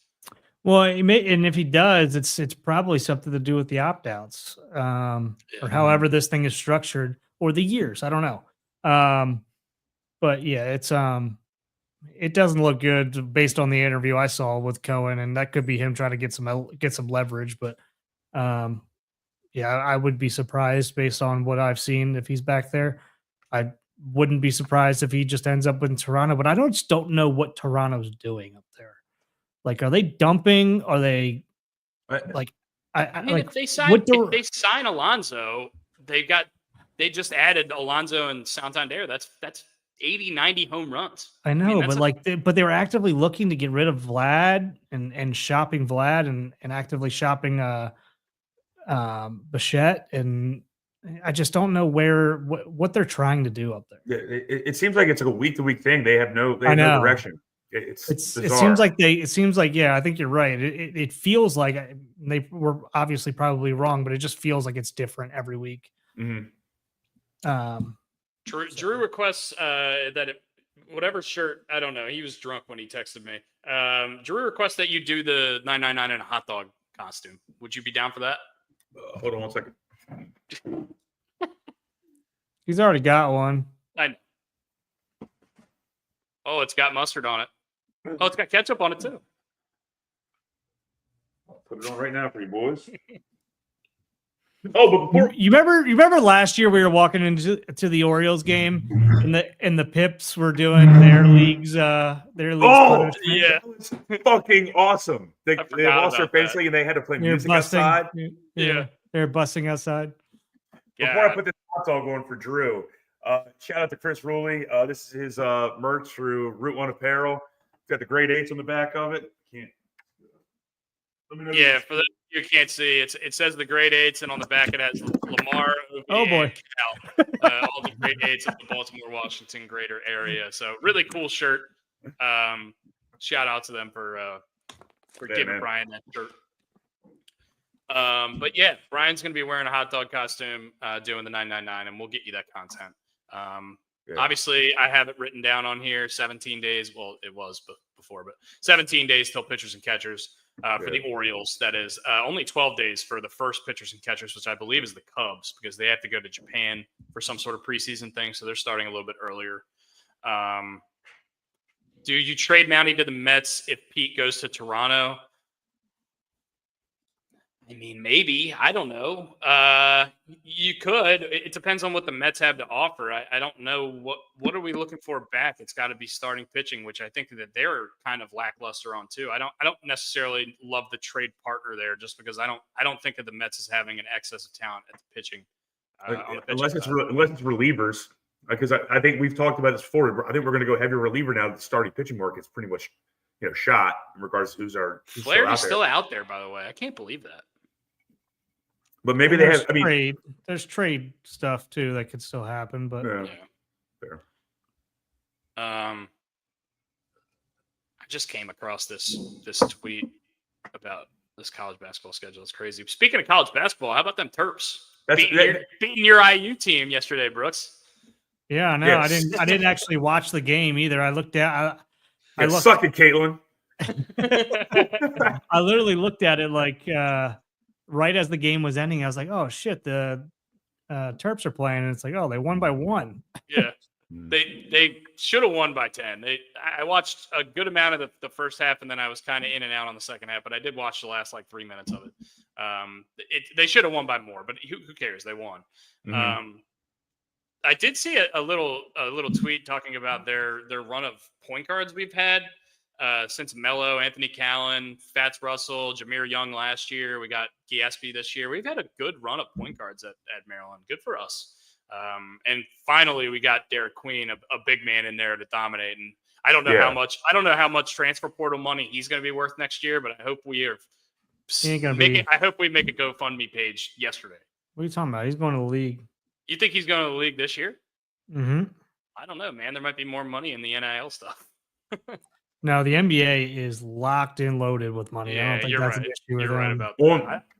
On that note, I was reading something the other day that says that SGA Shea Gilgeous-Alexander, always have trouble saying his name. He's amazing. He will most likely be the first $90 million a year player in any sport. That is so disgusting, and it's not a shot at him. Get your money, man. Get your money. That is so. I mean, learn how to shoot hoops, kids. I mean, come on. That's ridiculous, though. Learn how to play sports. I mean, in general, the money just going into sports has been crazy over the past however many years. I want to see his odds because his odds to win MVP jumped huge. He was like plus 100, and now he's minus 600 or something like that. Which is crazy with this much time left in the season for him to be that heavy of a favorite. But anyway, we're not here to talk basketball. No. Well, I mean, Terps. We'll talk Terps all day. Yeah, we'll talk Terps, but not pro basketball. That's not what the viewers are out here tuning in for.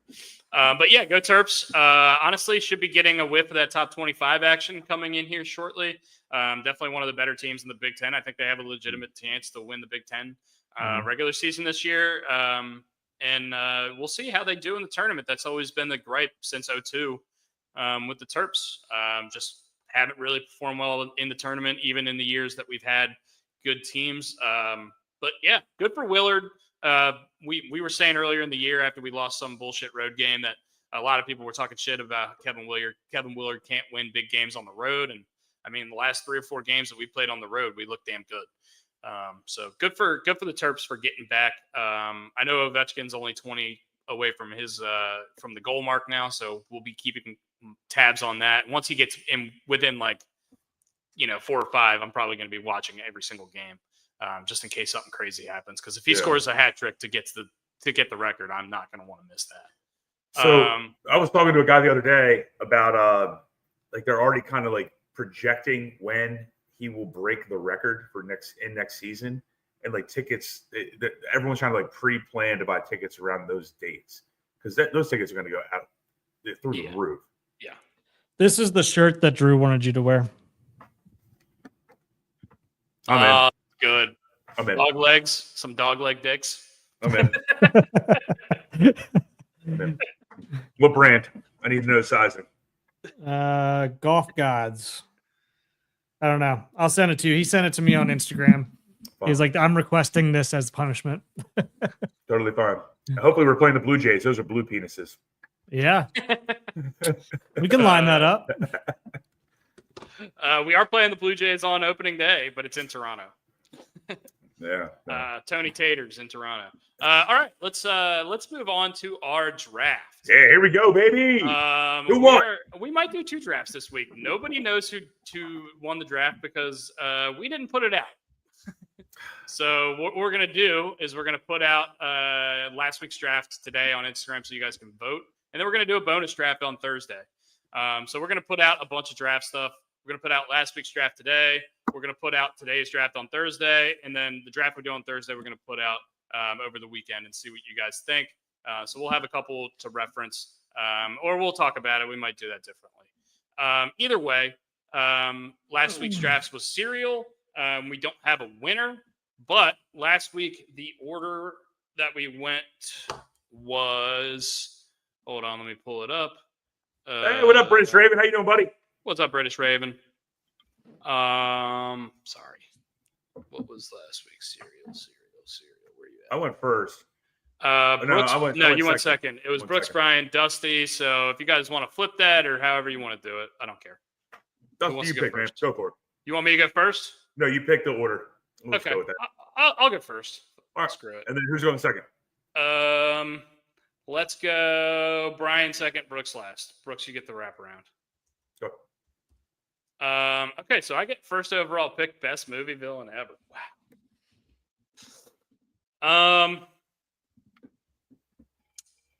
I have a list. I'm gonna check it twice.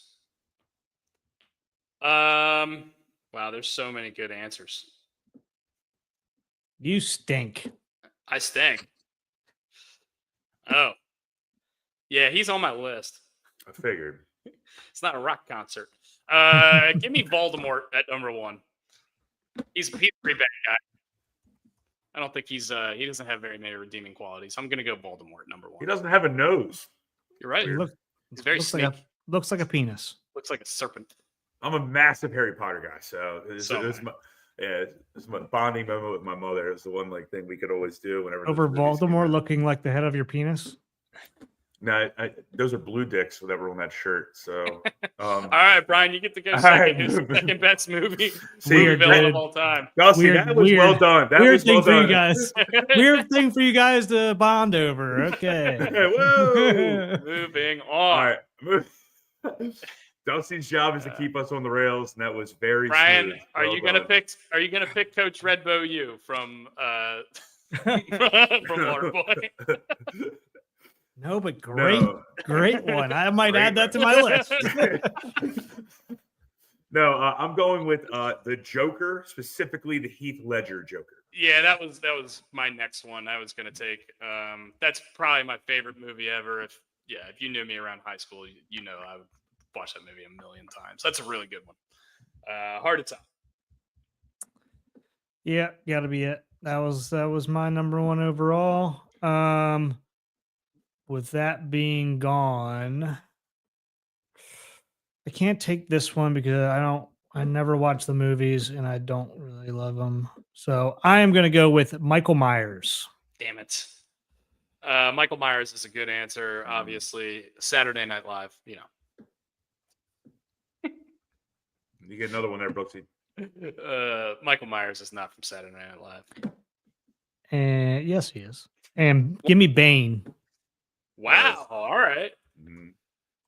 I like it. since you took Joker from me. Do we all have to have a Batman villain? Well, You there's don't not have too to. many great I ones can take left. Arnold Schwarzenegger's Mr. Freeze. Yeah, he wasn't a great one. Then that You was- can, you real could, bad. yeah. That was just a bad character in general. You certainly could. Bad characters draft. That's a good one. We can do that.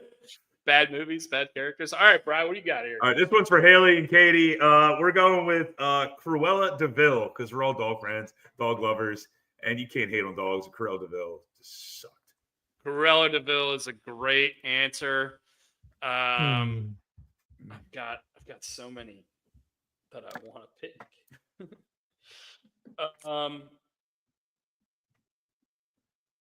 Just give me a guy that I absolutely fucking hate. Skip Bayless? No, I'm going to take Oh. Commodus, which is Joaquin Phoenix's Mhm. character in Gladiator. Oh my god, I wanted to kill that guy. Like every Mhm. time I watch that movie, I want to kill him. He's so good at being a bad guy. That was great. And give me Dr. Evil. Going with a great movie villain there, Dr. Evil. I know it's a little bit of a comedy here. You took but my next two. it's Those are my next. unbelievable. I'm going Commodus and Dr. Evil, and I've got some good ones lined up here. I mean, you They- could have comedy number. I mean, there's no Yeah. no limits on this. Yeah, Yeah. it's bad, right? Mhm. You take Brian- Judge Smales if you wanted to. I mean, I'm not taking that, but Ooh. You can take the gopher. Technically, yeah. Yes, sir, if I kill all the golfers, they'll lock me up and throw away the key.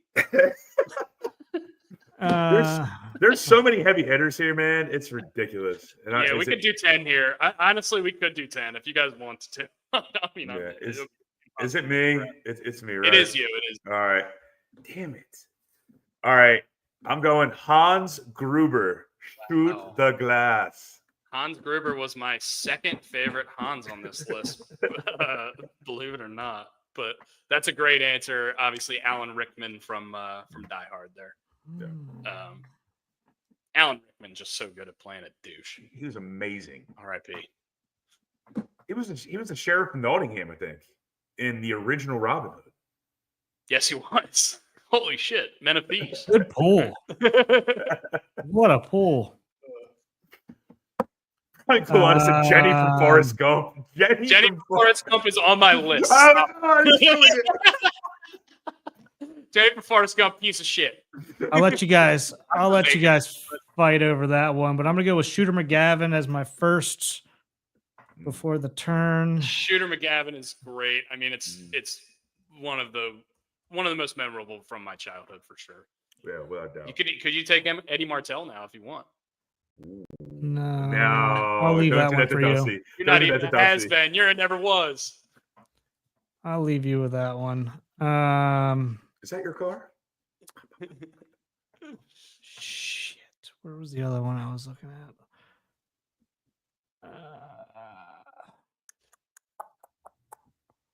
All right, I gotta take this one, even though this was the one I was talking about earlier. Darth Vader. Yeah, He you made have it too to. far in the draft. I Way was too going to far. take him. I was going to take him too. I know you're not a Star Wars guy, but that's a good pick. I'm not. Good smart pick there, Brooks. Hannibal Bry, Lecter. Hannibal Lecter. Hannibal Lecter, not a good guy, but helps out in that movie. Helps him find Buffalo Bill. Or Buffalo Bill. So I get 2 in a row to finish my draft here. I'm going to have to take Agent Smith from The Matrix. Hate that guy. No redeeming qualities. Great suits. Great suits. Not a great guy. Do I have any? I don't have any. Do I take another funny one? There's so many. There's so many great villains. So many good ones. Do I have one left? You have one. We all have one left. I have to pick first, though.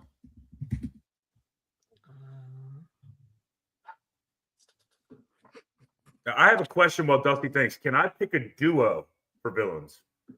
Yeah, I think yes, so. you can take the Wet Bandits if you want. Ah, damn it! They're on my list. This is why we're all friends. We have the same fucking minds. Like I was like the Wet Bandits from Home Alone. Give me the shark from Jaws. Give me Bruce the shark from Jaws. I'm Okay. taking Had wait, the shark had a name? Yeah, Bruce. Yeah, What? yeah. yeah. Bruce the shark from Jaws. Little known fact. Pretty good villain. Is it in Great like the villain. IMDb? Is it in the IMDb page, or do they mention it during the movie? Because I don't know this at all. I don't remember where I saw that. I think the Bruce was what they called the animatronic shark on set. Yes, by the film crew members, they were called. They were the animatronic sharks were called Bruce, and then in Finding Nemo, the main shark's name is Bruce, as an ode to Jaws. So yeah, Well, there you go, a little movie history for you. No shit, viewers, you're welcome, guys. Hello. I don't know if that was my favorite pick, but anyway, go ahead. There's a lot. There's so many good ones. I'm gonna go. This is for my friends who wrote this list for me because I was busy at work. I might mispronounce this. Miss Trunchbull. From what? What? Trunchbull? Yeah, Boo. Miss Trunchbull is from Matilda. Matilda. Okay. It's the evil lady from Matilda. Okay. Yeah, and so I mean, I don't draft these things to win because we know I've only won one draft in this entire time we've done this in a year. So No, you won a couple now. I'm doing. You had I'm a doing hot it for my streak there for a friends. little bit. You had like 2 or 3 in a row. Yeah, I was yeah, gonna 2 out of heat 3, I think. Yeah. All right, Brooks, what do you got here? I wish I would have taken a different one. Number I'm 5. about to bring the house down, Dusty. Who is it? About to bring the house down. Tony Oh. Perkis. Tony Perkis was on my list. I also had White Goodman on my list, by the way. So good. I had both of them, but I got to go with the heavyweights one. Tony Perkis, get on the scale, get off the scale. I was also, I don't know. I don't even know if Zoolander would have been technically a bad guy. I don't know. No, Will Ferrell's a bad guy in that one. What's his name? Mogitu or Mr. Magatu. yeah, something like that.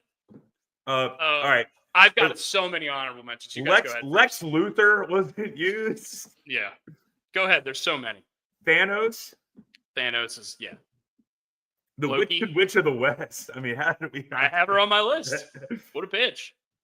And then I went to, and then I'll give you guys your honorable mentions. I went to animations, Scar and Jafar. Scar Yeah, is on I my almost list took as well. Scar. Yeah. I'll let you guys fire away with Brooks, the go other ones. ahead. You got something? I mean, this is just me looking off a list online, but Fat Bastard, Fat Bastard. Not the Captain- main villain, though. Captain Hook, Good one. That's a good one. Damn. obviously White Goodman. We just said that one. Tony Perkins is fucking stellar. Perkis, Perkins, sorry, Perkins Perkins is is stellar. get it right. The Yeah, Mary like the Wet Devil Bandits, Dog. Beetlejuice. Ooh, Beetlejuice kind of an um, anti-hero, though. Yeah, I know. Yeah. It's weird. Jafar. Jafar. Chiclos. Derek from Step Brothers would have been a good one. Ooh, asshole. Yeah, real big. Bob Barker from Happy Gilmore. Not villainous. Not a villain. The at all, jackass dude. guy from Happy Gilmore would have been a good one. Yeah. You got a Red Lobster? My treat. No, by the way, no Bond villains. Not one. No Blofeld. No. Anyway, I've got a lot. Magneto. Go for it. Magneto, really good villain. Freddy Krueger, Jason Voorhees, Anton Chigurh, who's the bad guy in No Country for Old Men. That's a really, really good one that we missed. Kevin Spacey in both the movies Seven and The Usual Suspects, either Kaiser Soze or the John Doe character he plays in Seven. The Warden from Shawshank Redemption, what a dick that guy is. No redeemable qualities. I've got Except for the gum that he used to kill himself. I've got Le Chiffre, who's the bad guy in Casino Royale, the poker movie, James Bond movie. Mads Mikkelsen plays him. And I've got Vigo the Carpathian. Anybody know who that is? Nice. Vigo the Carpathian, Good the one. painting from Ghostbusters 2. What fucking jackass. How many times? I thought about the only thing I from my childhood that I didn't think could harm us. Ego. The Stay Puft Marshmallow Man. Stay Puft Marshmallow Man. If someone says you're God, you always say yes. I also thought about Slimer from Ghostbusters, but not really villainous. He's another anti. Yeah. Well, we had to get Brian Colato on this podcast because he is just throwing hammers here. He's got Tony Perkins coming up on my phone right here. Lunch is Come here. canceled due to lack of hustle. Deal with it. Get on the scale. Get off the scale. Come here, you devil log. He like presses the log above us. Chucky. God, I love that. Ivan Drago's a really good one.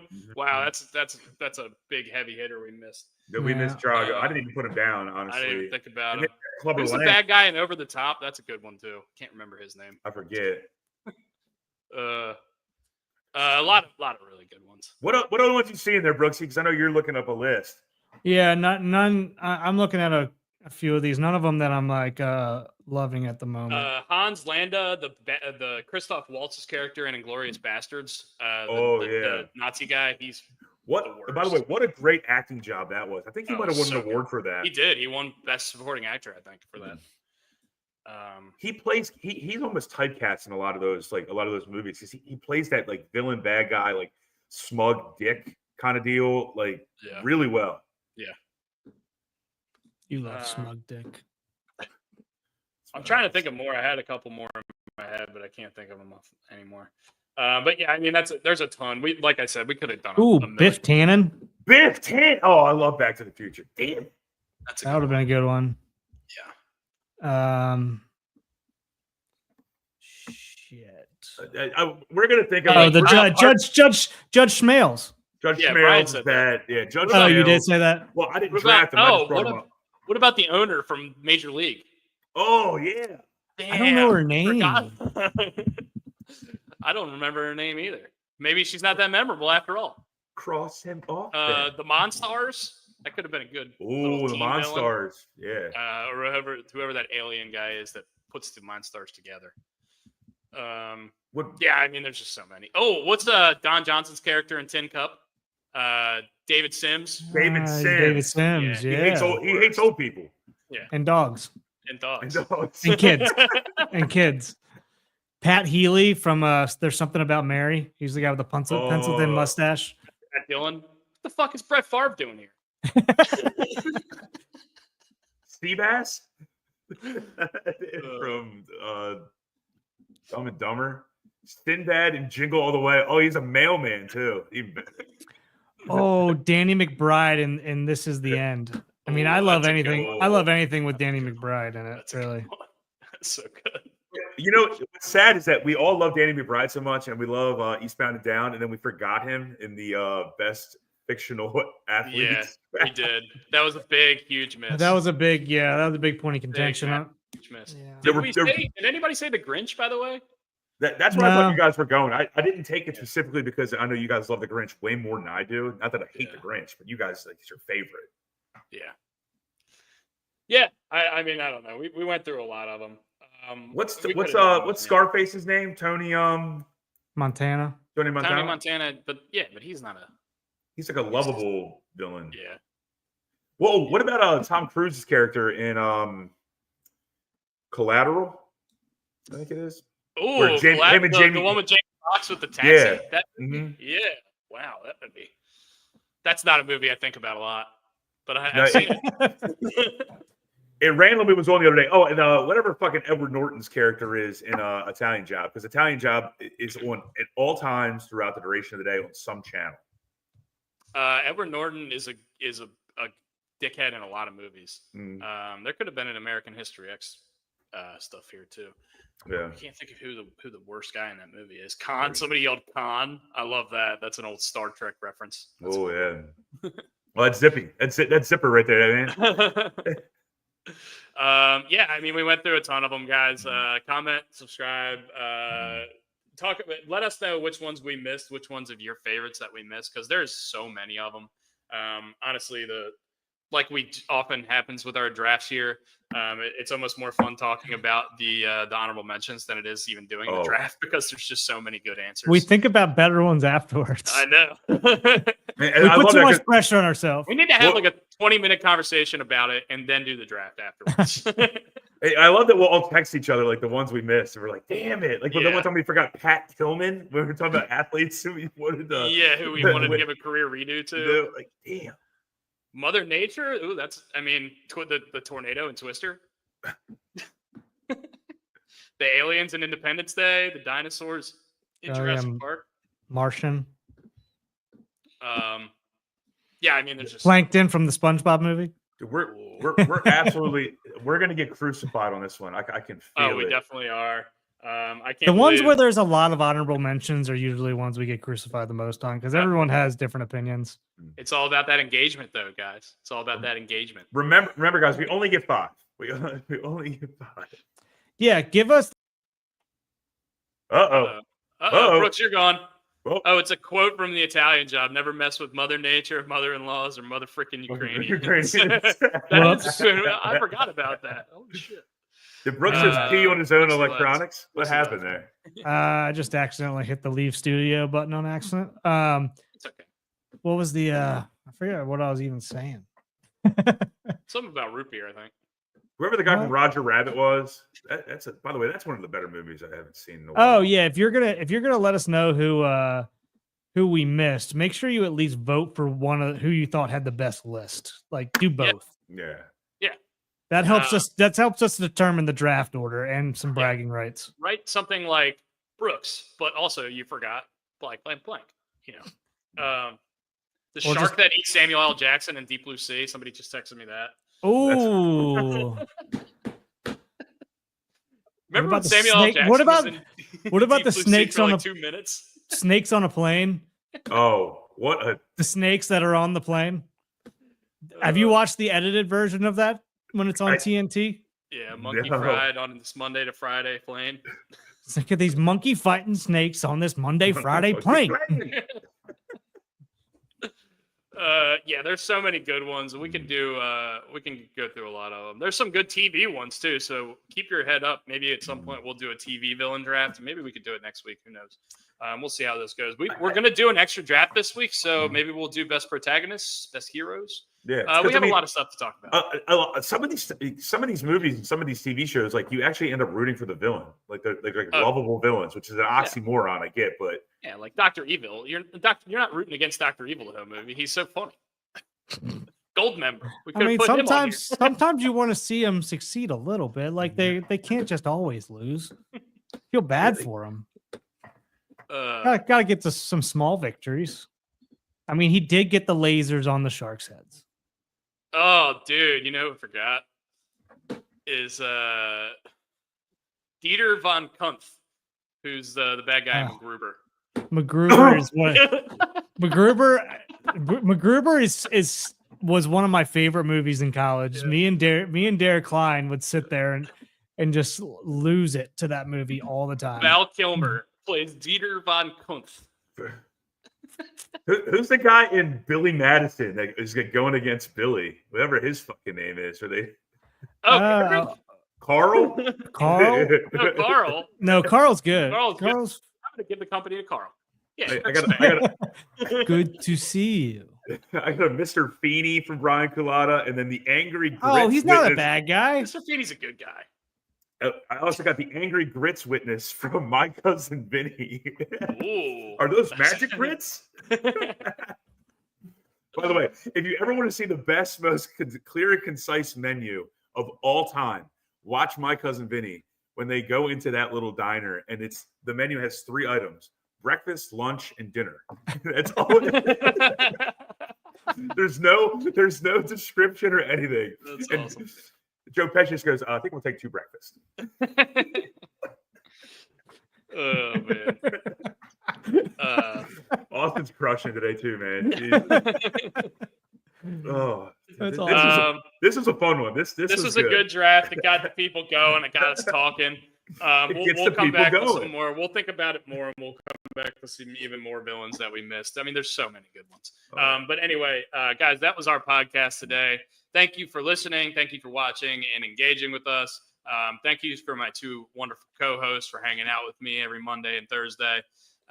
And yeah, best anti-hero. That's a good draft. Also, maybe we'll get to that one. Like I said, we are going to do an extra draft on Thursday. We have unlimited topics. And we can almost do a redraft on some of the ones we did to start our pod, because I guess you guys probably haven't seen a lot of those anyway. But we'll go don't through watch them; they're not good.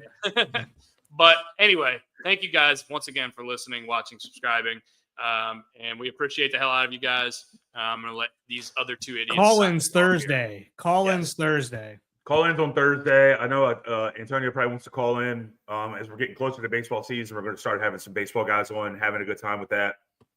Brooks, you got anything else before I do my typical thing? No, nothing that's terribly important. New merch coming here soon. Mm-hmm. Keep New an eye merch. out for that. If you want any of the old merch that we have in stock, Gary Williams Stole My Lawn Furniture show.com. I think show's in there. Koozies. We have koozies, hats, shirts, stickers. That's all I can think of right now. Yeah. Also, if you're in the Ocean City area, I still have a bunch of leftover hats. So if you guys want one, just hit me up privately. If you're ever in Ocean City, let me know. I can run that hat to you. Yeah, Bri, send us off. Yeah, as we talk about every week, and I say it every week, I do this podcast because I have 2 friends who love me, and I love them very much. Mental health, especially for men, but mental health in general, is just not looked at enough. We're trying to bring some light to it. I had a very nice long conversation with a buddy of mine on Friday who's going through something very difficult. It was very beneficial to him, I believe, and I'm going to continue to follow up with him. I'll just say this. I appreciate all of our friends that have reached out to us, talked to us in person or via the phone. And I love the 2 guys that are to my side here, whatever, which way you want to go. But it's weird because it's reversed. I know. Yeah. But but I mean, just focus on your mental health. Please talk to people. Take care of other people. I wouldn't be here if my friends didn't take care of me. And I mean, it has helped me out so much over the course of the last couple of years. And I'm going to continue to do it. I'm going to continue to strive for it. I know my friends are as well. Well said. Awesome stuff there, Brian. Love that. Joe Radke says he's a great villain. He also says don't let Brian handle the shipping on the website. Yes, that's true. We can't do that. This still pisses me off. This still pisses me off. And I'm going to send Joe the damn confirmation numbers. They're like 13 digits in length. That's fine. I can type 13 digits on the keyboard too. Doesn't mean it means anything. Yeah, good point. I think Joe's got someone outside of his house stealing his packages. Zippy thinks we missed Dracula, Frankenstein, Wolfman, the Mummy. Yeah, we probably did. Yeah, we definitely missed all those. Without Yeah. Teen Wolf. Who knows? Anyway, thank you very much for listening, watching, subscribing, and we will see you guys on Thursday. Cheers. Go see you Orioles! guys. Love you. Love you very much.